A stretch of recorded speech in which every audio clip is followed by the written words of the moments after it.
सोलापूर शहर मध्य विधानसभा मतदारसंघातील अंत्रोळीकर नगर येथे तब्बल 61,50,000 रुपयांच्या विकास कामांचे भूमिपूजन आमदार देवेंद्र कोठे यांच्या हस्ते करण्यात आले.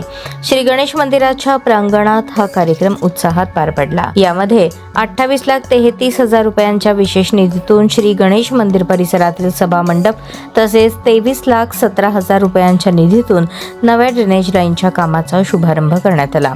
यावेळी बोलताना आमदार देवेंद्र कोठे यांनी अंत्रोळीकर नगरातील नागरिकांना गेल्या 15 वर्षांपासून मूलभूत सुविधांसाठी प्रतीक्षा करावी लागली असे सांगत आता या भागाचा विकास वेगाने केला जाईल अशी ग्वाही दिली.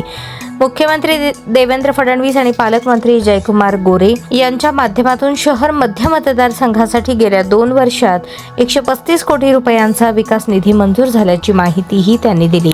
कार्यक्रमाला नगरसेवक, भाजप पदाधिकारी, विविध सामाजिक संस्थांचे प्रतिनिधी, परिसरातील नागरिक मोठ्या संख्येने उपस्थित होते.